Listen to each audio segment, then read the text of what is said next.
Raspberry Pi has been, I guess, the biggest engineering program we've done. Certainly if you include the RP1 engineering program inside it, it's the biggest engineering program we've done at Raspberry Pi. It's the longest. And when did we start? When did we start? Oh, depends when you define start, but RP1 started in 2015. Yeah. This is an 8-year program. This is an 8-year program. And it's a program that kicked off before we shipped. We shipped Raspberry Pi 2, hadn't we? We at had. that point. Yeah. But it was before we shipped Raspberry Pi 0 even, and definitely before 3. Right, yes. 3 was in the works, Yeah. but yes. So it was a long time ago. Yeah. I mean, and so this has been a long program. It's been an expensive program. I mean, I think I totted it up, and it looked like a $25 million program. Yeah. And we've touched pretty much everything on the board, right? we have. I guess we've got new power management silicon, a new Broadcom main processor silicon. We've got the same Wi-Fi as Pi 4. We have RP1, which is what we call Project Y internally. Why did we do it? Well, we'll get to that, I guess.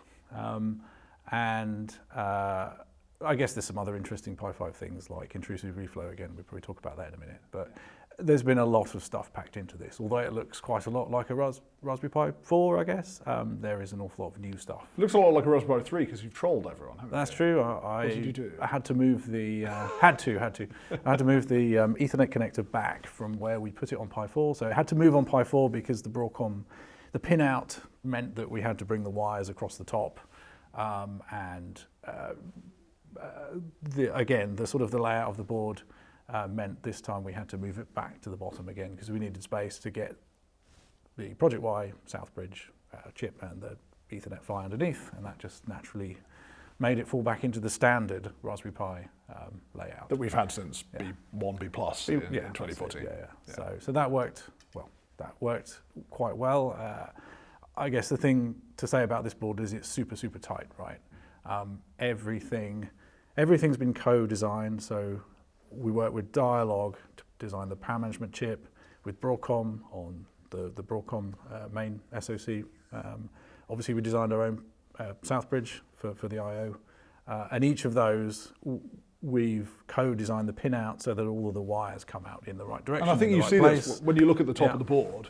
What you see is enormous numbers of tracks going across, whether they are coming from the Broadcom SoC down to the two HDMI connectors, whether they are the PCI Express bus coming across to the PCI Express bus coming across to RP1. That's it. There's no wires crossing over each other. There's just these parallel motorways. You've got a four-lane PCI Express that goes from the 2712 chip to the Southbridge, and that's a big bunch of wires, right? If any of those crossed over, it would kind of explode the board tech. And what is the board technology? So the board tech is exactly the same as we use for Pi 4, which is quite impressive, really. It's a six-layer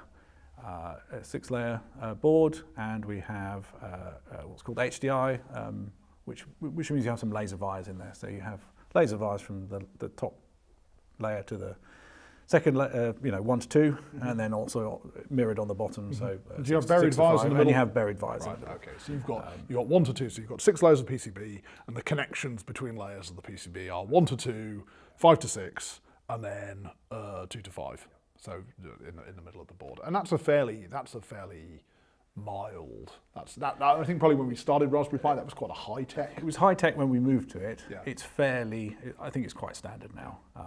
Not too expensive, and we sort of know it quite well. We know the materials that go into it. We know the cost structure of it. But actually, it turns out if you look at the board, as you say, there's big spaces where there's lots of tracks. The biggest issue you have with these boards is if you have to drill any vias, either ones that go all the way through the board or even the ones just in the middle, they put a big blocker in the way of any other tracks, right? So again, you get a double sort of improvement, or it's a double negative if you end up having to cross tracks over, because it just rapidly becomes impossible because you just have to drill holes all through the board and you just can't route your tracks. So it's that co-design, that full stack design, the fact that we can have control over all of these things has made it possible to put this tech on that PCB. And that's kind of probably one of two big themes, right, for the for this product in terms of the top level architecture, right? The idea that if we have a custom power management, we have custom core silicon, 16 nanometer core silicon. We've designed our own I/O controller, RP1. If you have that level of control over all of the silicon in the platform, then it drives cost savings in the hardware, and I think that's probably also mirrored. We'll talk about software in another video, but I think it's also mirrored in software, right? That if we understand all of the components in the system in enough detail, and we have been able to kind of fettle them ahead of time, to do work on them ahead of time, then you can take, I guess, cost out of software. You can take performance inefficiencies out of software and get more done with less processing power. Yeah. So that's kind of one big theme, co-design. I think if you just hold the board in your hands, that really springs out at you, and it springs out in terms of these very neat parallel tracks on the board. I guess the other one is integration, right? Mm-hmm. This idea of eliminating shrapnel. That's it. Yeah. So each of the big bits of silicon, we've tried to pull any of the extraneous bits and pieces back into those bits of silicon. So for example, in the power management chip, this also has, well, it's a new feature, but we've integrated it as a real-time clock in there.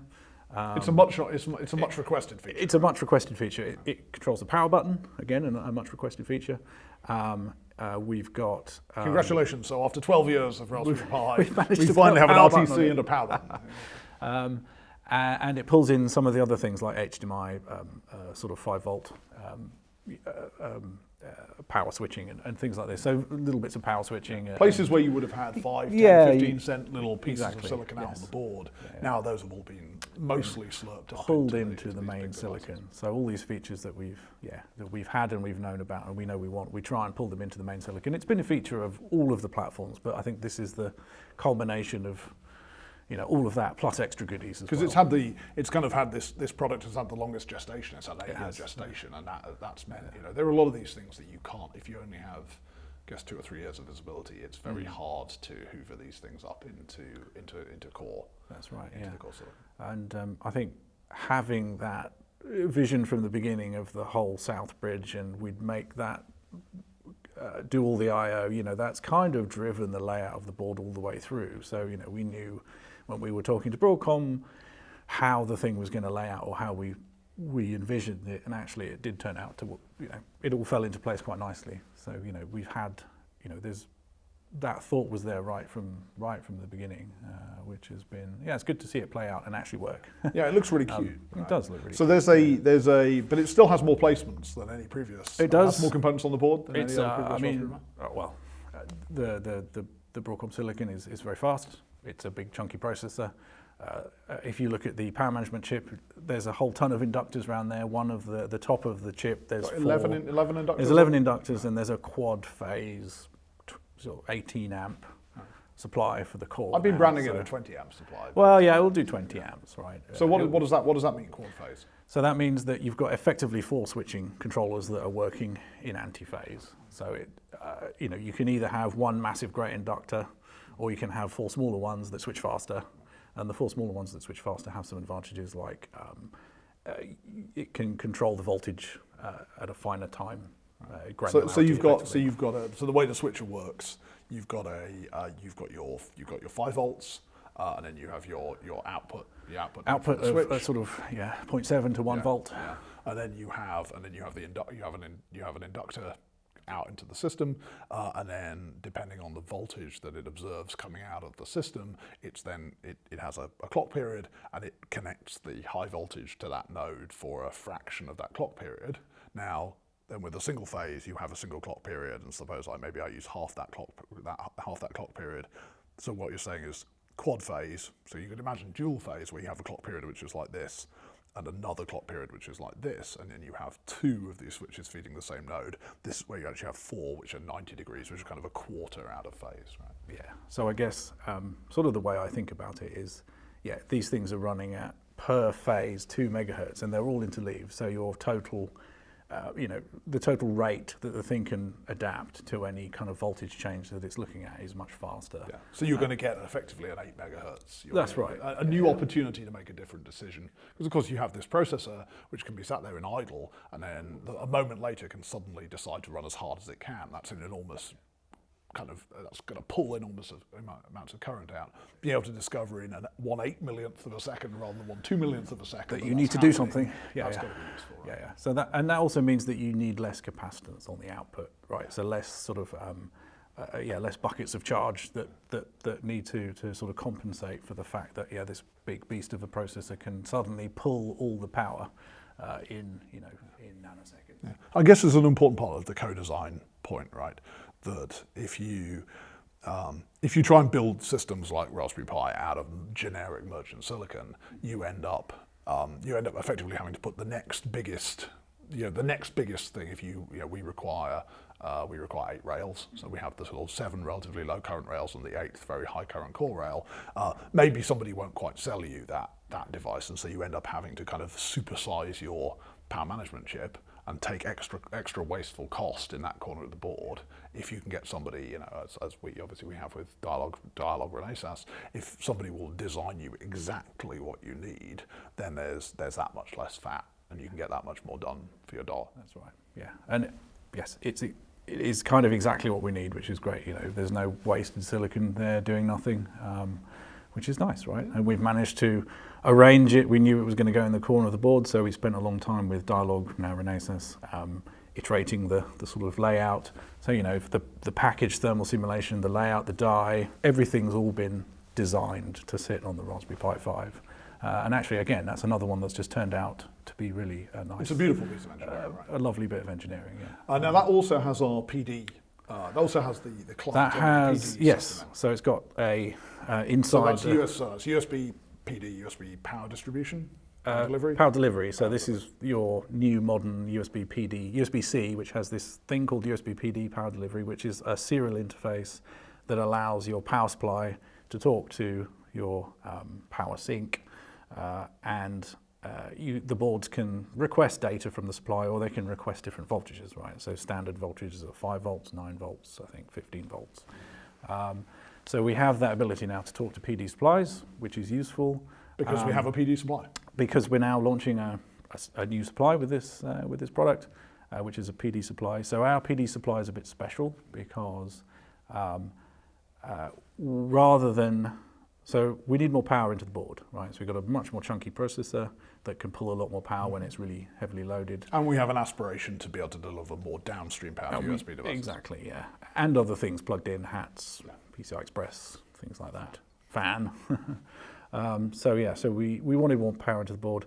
Now the problem is, we could, and we sort of left this open for a little while, which is kind of one of the reasons PD ended up in there anyway, is that you could do that by requesting the PD supply give you, say, 9 volts at 3 amps, which is, 27 watts.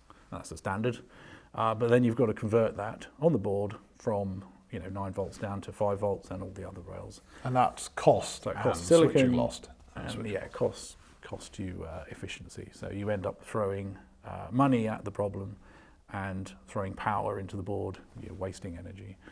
So actually, in the end, after we thought about it for a while, we decided to stick with 5 volts, USB-C. Connectors can support 5 amps. Some of these higher PD modes support like 20 volts at 5 amps to get you 100 watts. So we decided to do 5 volts at 5 amp, which is quite hard and unusual. When I say hard, I mean it's a challenge to get the power supply to do that because it's a low voltage at high current, which is a bit challenging. It's a little bit more of a design challenge than the standard, but not impossible. And we've done it. We've got a nice 5 amp supply now, so that allows us to keep the board kind of as it is. So it takes the cost out. You're not throwing any power away, which is important. And the supply works fine, right? Yeah. So this PD is now really used to just check that the supply can do 5 volts. So we interrogate the, and I know we had a lot of there was a lot of internal discussion about this, right? About particularly the how much power we can afford to allocate to downstream USB to USB devices while still reserving enough power to make sure that the Broadcom in particular, everything on the board, but particularly the big ARM cores inside the application processor could execute their worst case workload. So what we've ended up with, I think, is a world where we go and ask So we kind of probably have two worlds. We have a world where we are powered by a traditional three-ish amp a power supply, and a world where this PD subsystem has detected that we're being powered by the shiny new power supply. And then what do we do differently when we discover that? So if you have, if you have the full fat supply, if you have the new supply, then you get full performance of everything, and you get extra USB current over Pi 4. So you get, was it 1.5 amps? So I think we're at 1.5 minimum now, okay. Whereas Pi 4 was I think 1.1. Right. So you get, I think it's 1.5 and a bit, so sort of about half an amp extra, right? Which is another 2.5 watts. Which is another 2.5 watts, and we know that actually Pi 4 level was quite good. It would run quite a lot of stuff without issue. So without needing a powered hub downstream. Without needing a powered hub downstream. So that just adds that extra buffer for slightly more greedy disks, for example. I mean spinning disks particularly, quite substantial transient consumption. So that's good. So that's the new world. If you plug in a 5 volt 3 amp supply, what we've decided to do is constrain the downstream USB current by default. So you'll be able to run a mouse and keyboard, simple things, but it won't let you say boot from an SSD or a spinning disk by default.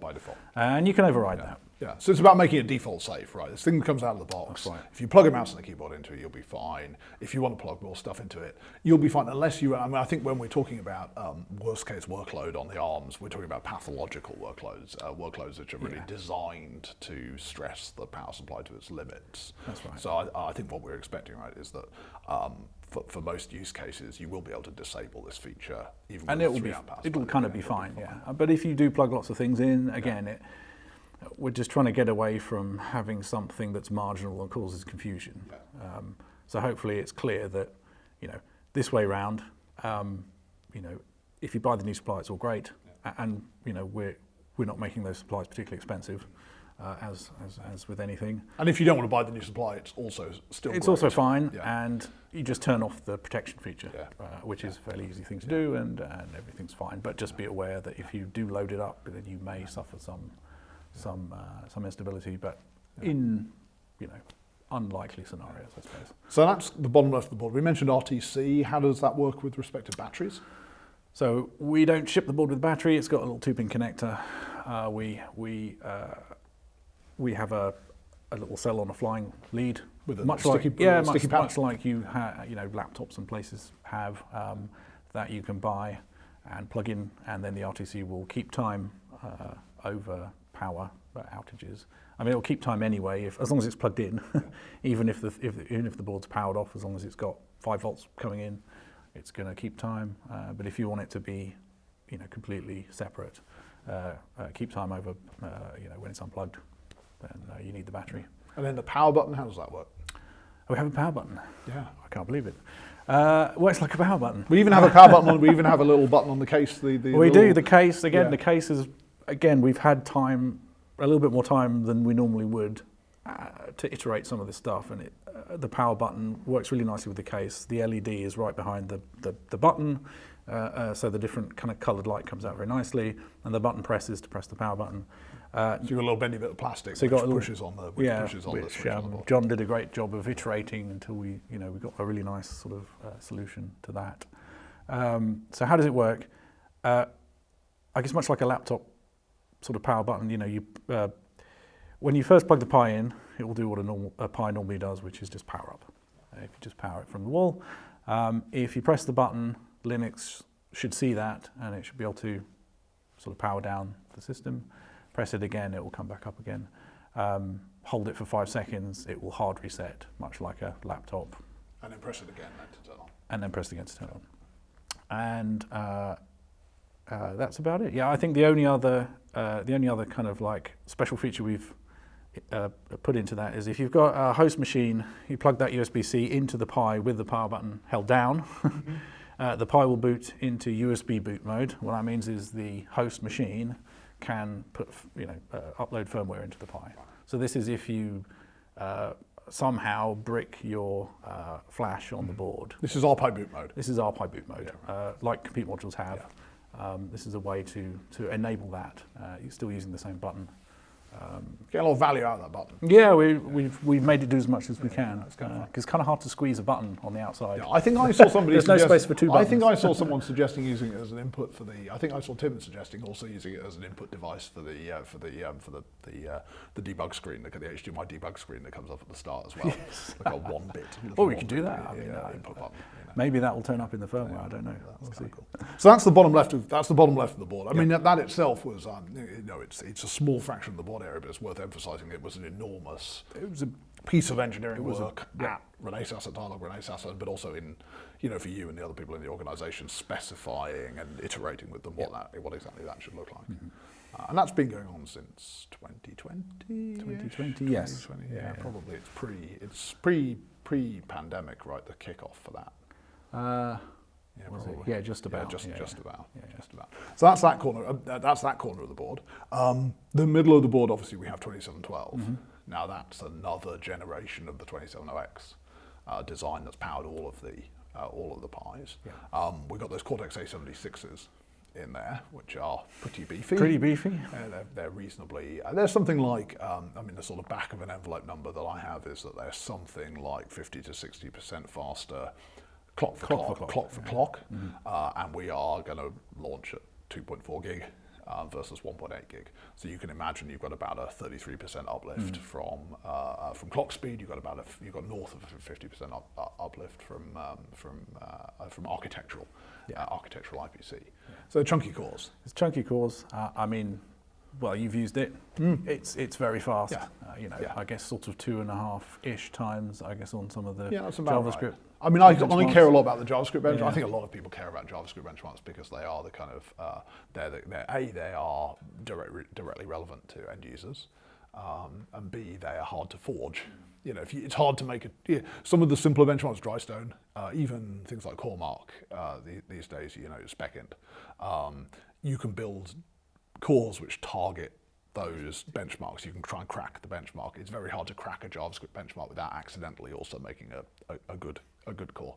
And so where are we? We're kind of, in my mind, I always think about Jetstream 1, right? That's my sort of my favorite Jetstream 1.1. It's my favorite JavaScript benchmark. And you've got kind of a continuum where you have maybe a Pi 3, 3 plus posting 10 to 15 on that. A Pi 4 with the 1.8 gig clock posting about 50. And then I think if I sat down in front of Liz's M2 MacBook, it's a $7,000 MacBook, that's scoring about 400. So you've got about a factor of 8 between a Pi 4 and the shiniest thing really the shiniest client platform that exists. We're coming in somewhere in the 130 to 150 range here, which is kind of cool, right? Good, yeah. It's a third of it's 2.5 times what we were shipping before. It's a third of the shiniest thing that you can get. Certainly, I have a 2015 MacBook Air which posts about that kind of performance. So it really is quite a respectable client platform. Yeah. Just using it on the desk with the sort of our beta builds, it's very usable. Yeah. Right? You can use it. You sort of I forget what platform I'm using, PC versus Pi now. Yeah. Whereas with Pi 4 you could sort of just about. And we did a lot of work in the pandemic, right? With Pi 4, Pi 4 did. We got lots of Pi 4s out to kids. We had a huge number of kids here in the UK who were sent home without adequate computing facilities. We got a lot of Pi 4s, and then latterlyPi 400s out to those kids, and they were very usable. Pi 4 was really good and usable. Yeah.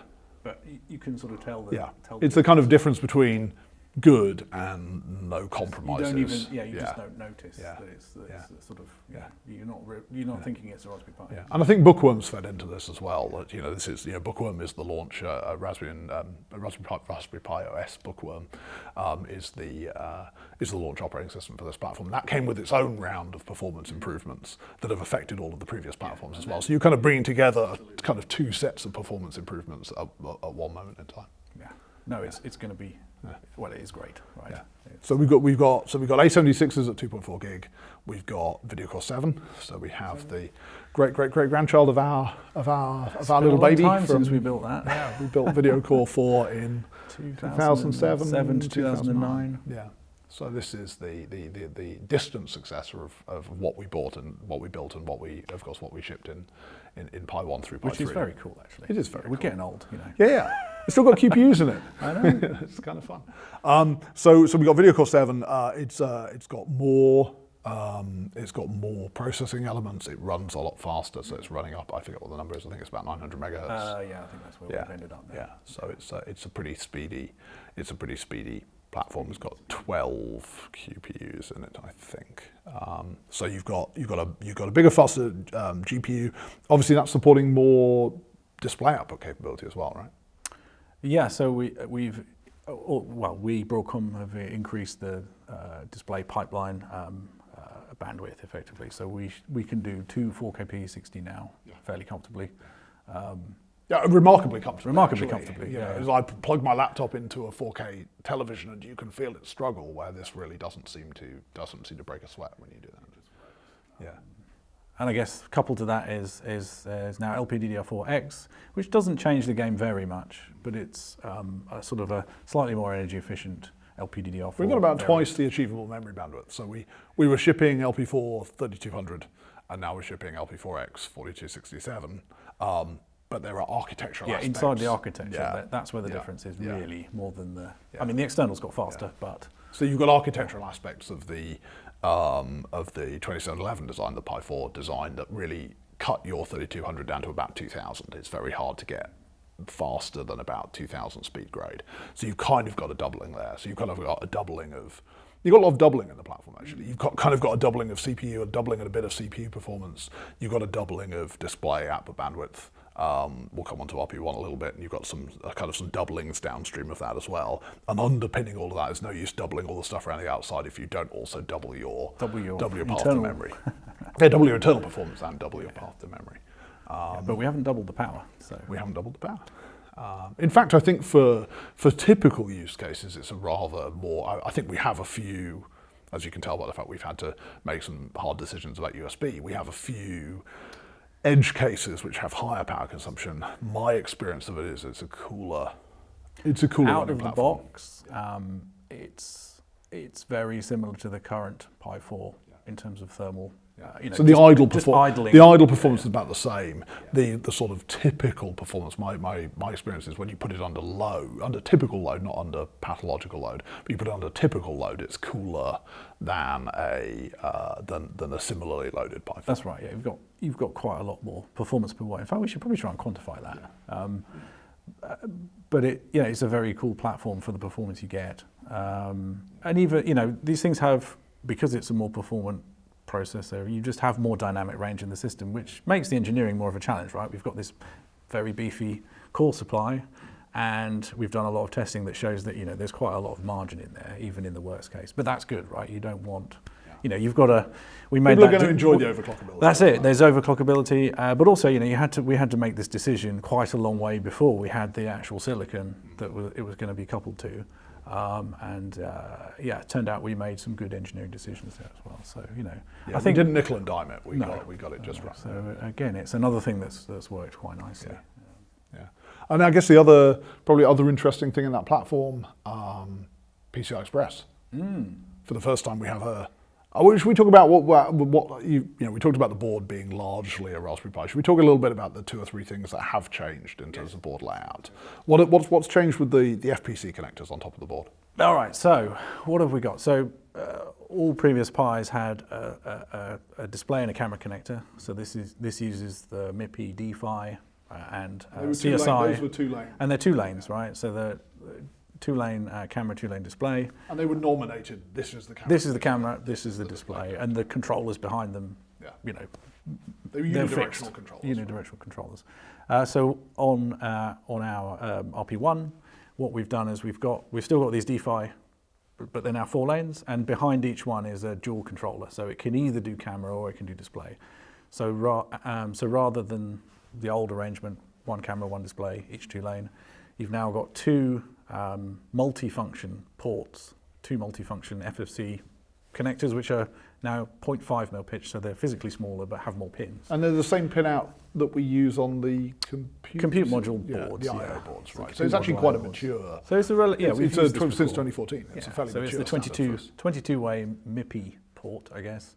We're calling it mini camera, mini display, and so you get 4 lanes, and you get each one. We're on the hunt for some MIPI devices that need they 4 do lanes. 4 lanes, yes, absolutely. No doubt we'll have some coming in the future.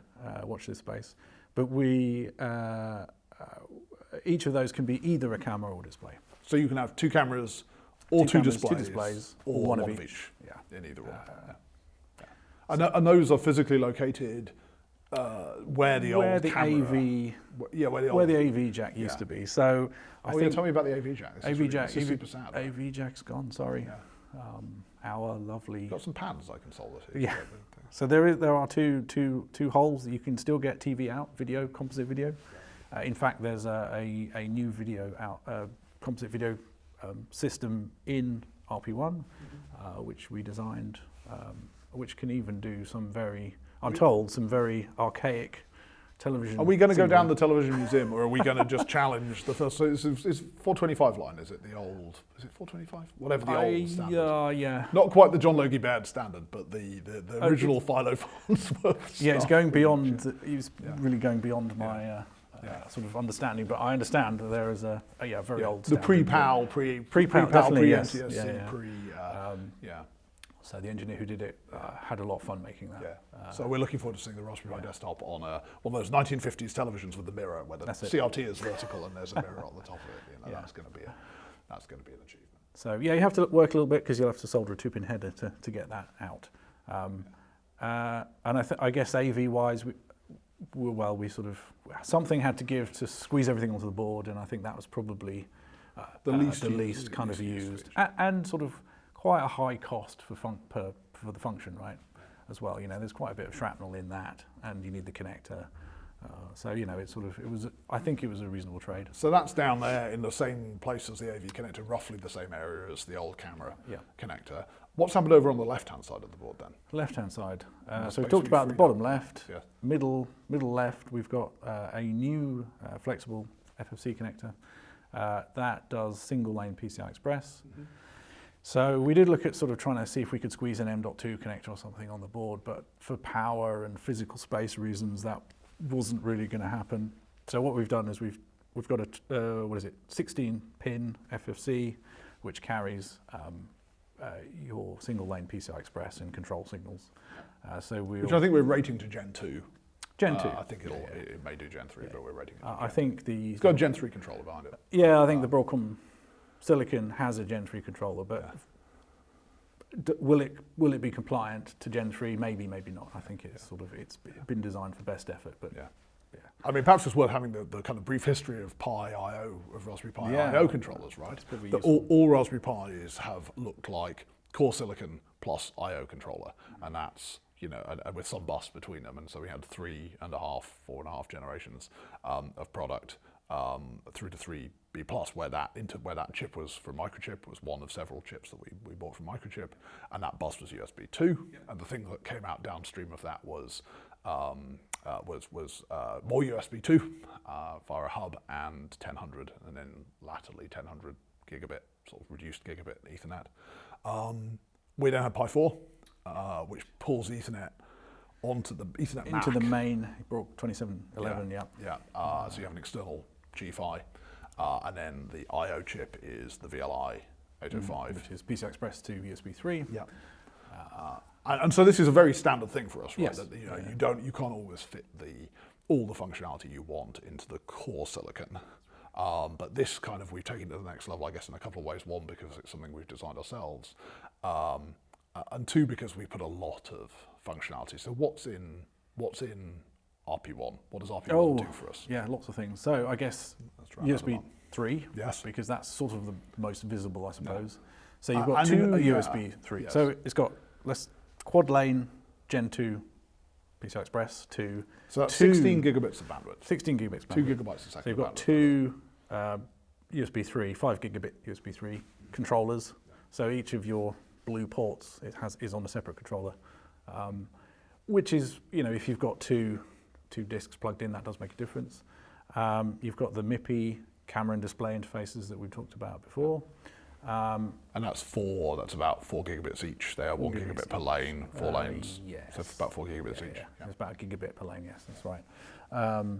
Okay, we haven't got anything that uses that just yet, but and then we're going around the board. Yeah, it's got an Ethernet MAC on there, so we use the same PHY from Pi 4, but it's plugged. 54213. Yeah, it's plugged into the RP1 chip this time, and it does the I/O GPIO. Well, this is a significant architectural change, right?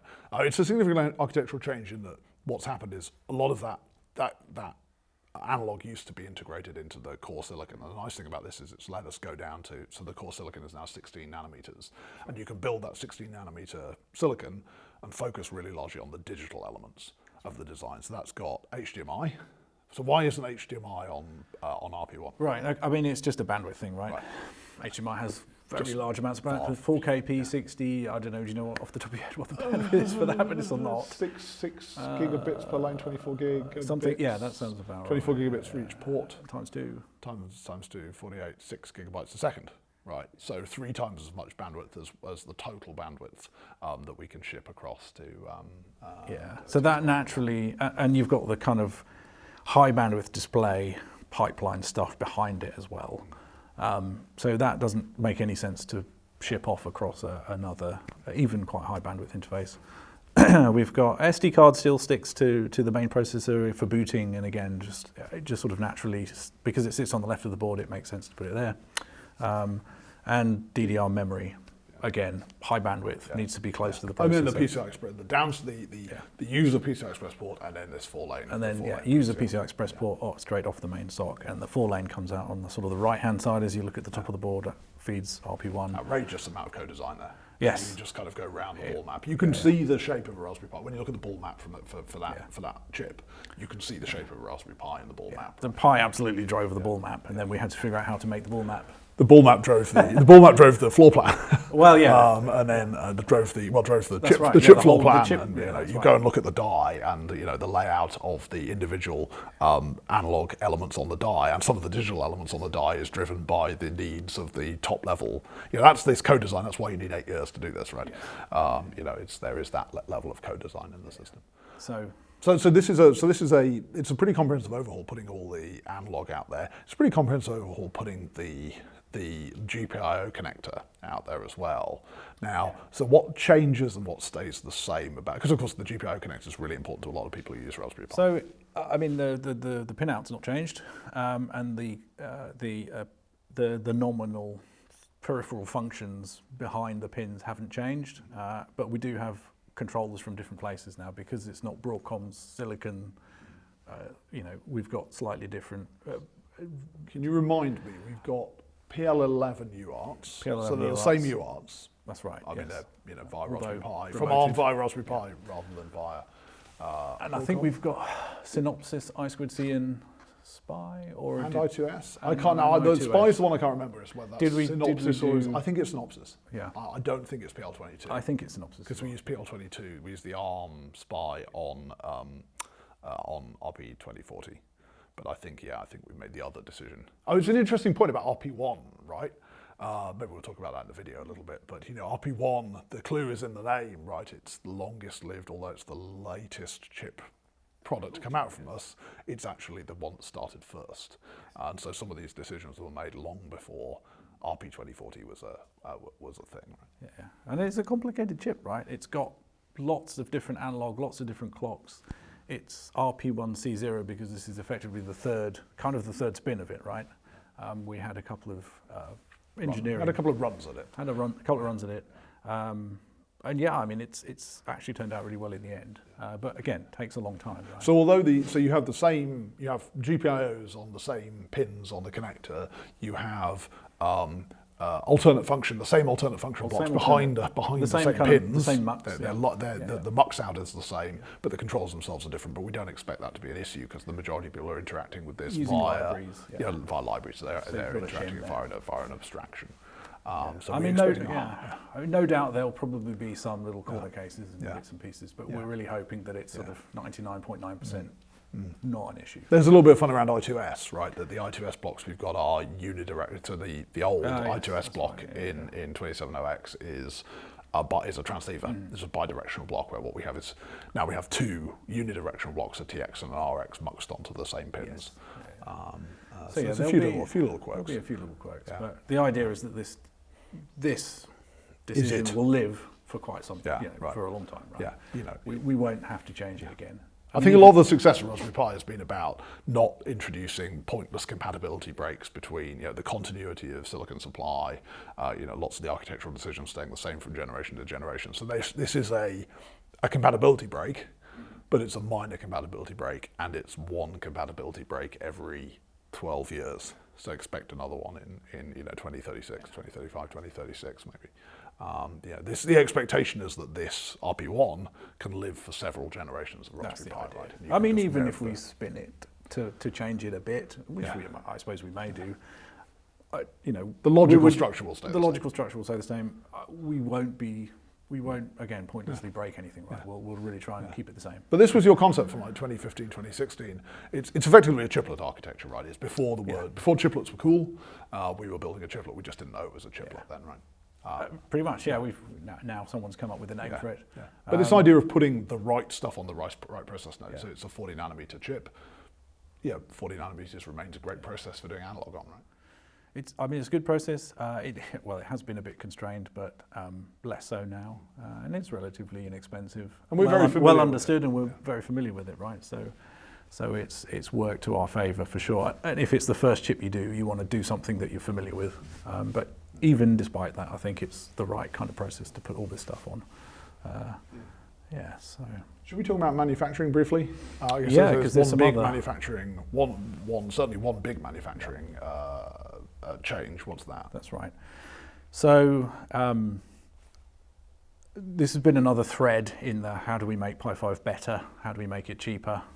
How do we make it more reliable? How do we make it more reliable? So what we have worked internally and with Sony, our CM partner, to do is when you make a Pi 4 or Pi 3 or all the legacy stuff, you have three big processes. You have one side of the board where they pick and place components onto. So what they do is they take the bare board, they silk screen some solder paste, which is basically little teeny tiny solder balls in flux, onto the pads, and then they use machines to put the components on, and then they bake that in an oven, which melts the solder and all the components stick on it. That's the bottom side first. Bottom side first. Yeah. That's SMT, surface mount. And then they flip it over and they do the other side in exactly the same way. And then the third process, the third big sort of soldery process, is what they call wave soldering. So none of the through-hole components have been put on at this point. Selective soldering. Or selective soldering, yeah. And basically, we have robots that then put the through-hole components. And we've all seen the pictures of the armed robots, cobots there. The cobots, human-like robots. So they are putting the through-hole connectors, so USB connectors, GPO connectors, largely those. And then it goes into a big machine, heats the board up, and it squirts solder onto those pins, which then sort of goes into the holes, and then the board comes out, and that's it. It's kind of done, and then it's tested. And someone looks at it very carefully. That's right. That step, right. So that step, it's a third step. It thermally cycles the board again, but it's kind of splashing solder up on the bottom, which does increase the defect rate, right? Often we get shorts between the pins, which then need to be hand reworked. So we generate solder balls as well. It does generate these little teeny tiny solder balls, which occasionally you will see on the bottom of a Pi. Now they're kind of, Sony have and this is a standard thing, they have a standard for it. If it's a certain size, then it basically is stuck to the board with solder and it's not going to move, and that all products do that. All products do this, and the interesting thing about our product, of course, is our product is often not in a case. Not in a case, so you see it. Yeah. And actually, even the surface mount can generate solder balls. If you get like a little bubble or a sputter, it will spit out a tiny bit of solder. So you can never completely eliminate it. But what we're doing is we're using the pick and place machines in a two process. So you do the the bottom side first, as before, and for the top side, you put all your surface mount components on, and then the machines have been adapted to then put the through-hole components on. So we've both worked to get the right sort of handling for the big components on the same pick-and-place machines we use for the small components. And also, we've worked with the connector manufacturers to adapt the connectors so that they work in a way that you put paste onto the holes at the top, put the component on it, and then when it goes through the oven, that paste melts and sucks down the holes. Yeah. And so this is intrusive reflow. We call it intrusive, well, I mean, it's called intrusive reflow. It's not really a new thing, but it's not a thing that I think is done very commonly with the kind of board that we have. And if you turn over a Pi 5 and look at it, it's really, really nice and clean on the bottom. And you don't have the pins protruding through, they're kind of flat on the board. And this caused you a bit of trouble, right? And I mean, you used to use these pins or something, right? So, it's been quite a long process to get this to work. Don't underestimate how challenging it was to sort of convince ourselves that it was all going to work. So we've done a lot of trials. And we built a bunch of Pi 4s. And we built 5,000 Pi 4s with this technology. And that taught us that actually it has its other issues in that when we test the boards, you use sort of sharp pins to probe into the test points and onto some of the pins underneath the board. But with intrusive reflow, those pins have changed shape, and that has caused a little bit of test excitement. Excitement is the I think basically you still get flux on the pins, but it's well controlled. It's sort of over the top of the pin where the solder's been, but that flux is sort of it's slightly different to what you get from the wave solder. So actually, it can gum up the pins of the tester a bit more. So there's been some fun there. The other one is the protruding pins also had a mechanical benefit when you're in the field, right? Yes. That they're protecting if you imagine you've got all around around two and a bit edges of the board, you've got pins like sticking a millimeter and a bit of pin, and then you've got SD cards socket over on the other side. So you've actually got, if you have a component like a crystal or something on the bottom. Do we have crystals on the bottom of the board anymore? What's left on the bottom of the board? It's mostly little capacitors. Yeah. But if you've got components on the bottom of the board, they're kind of somehow protected. They're kind of in this convex. They have kind of a convex shape around them protecting them. If you take away those pins, all of a sudden the caps on the board are resting on the table when you put it down, right? Yeah, we realised once we had the first prototype, it's like, oh dear. You put your Pi 4 on the table and the thing that's taking all the, as you push connectors into it, it's a bunch of ceramic caps. Pushing all your little ceramic caps, mashing them into the table. Yeah. So we've put a couple of little metal, they're actually designed to be ground test points, but they're little metal hoops, sort of where the pins, in the place where the pins used to be on the USB connectors and Ethernet connector. And again, along with the SD card socket, it kind of holds the board off the deck. Yeah. If it's uncased, you still, we encourage people to be very gentle with the boards and put them in cases, right? They're not really designed to be thrown around, but it just helps, right? For a low-cost solution to hopefully reducing people's distress when they smash the thing onto the deck. Don't do that. Don't smash the thing on the deck. Don't put it on it. Put it in a case. Get a Raspberry Pi case. Yeah. So that's the platform, right? I mean, that's a lot of that's how you spend $25 million. And how many years? Yeah, $25 million, like an eighth, a sixth of my life, something like that. It's the nice thing about it, right? It's a Raspberry Pi. But it's the first one where we have really been able to intercept every element of the design, knowing that element is going to go into a Raspberry Pi. There's no real 27OX legacy in there. There's no, pretty much everything in there has changed. Even things like the ISP, and we'll do a separate video on the camera pipeline. But like the ISP, that's entirely developed at Raspberry Pi, pushed into the Broadcom design. It's kind of the most Raspberry Pi ever, because we've had our hands on everything. It is very Raspberry Pi, and it probably is. We talked about a compatibility break. It probably is. We are spending our this is the most significant architectural overhaul of the platform in its history. It's moved from kind of a monolithic device to a pair of devices that work together and are decoupled by PCI Express to a chiplet. Let's just use the modern words and call it a chiplet design. It's been enormously good fun to work on, right? it's really nice to be launching it. Yeah. I mean, Yeah. you know, I think a lot of us are going to go lie down Yeah. for a bit and Yeah.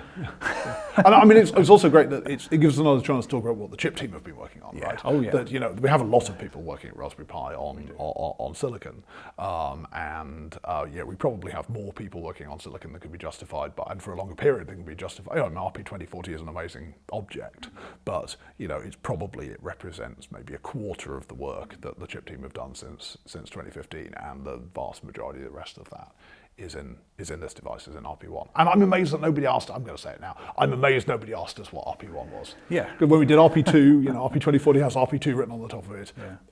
RP3A0, the design for that we use on 02 has RP3 written on top of it. And I did sit there, particularly once we did RP3, I did sit there sort of waiting for the inevitable. Yeah, so what's who's gonna RP1 figure then? this one out? What's Yeah. RP1 then? I think RP3, because it has a Pi 3 gen. Yeah, each you of know, them has a processor, plausible. it's kind of it's confused things, which is fine. You know, and Surprise, RP2, you know, RP2 does not stand Surprise, for RP1 exists. That's it. Yeah, RP2 does not stand for RP 2040. RP2 is the second chip. So it's really nice to be launching this platform with the first one. Finally, we've got it. Yeah. We've got it in the wild. And, yeah. Good fun. It's good. Excellent. Well, thank you for that. Well, thank you. Yeah. Everyone going to go lie down now. Yeah. Cheers.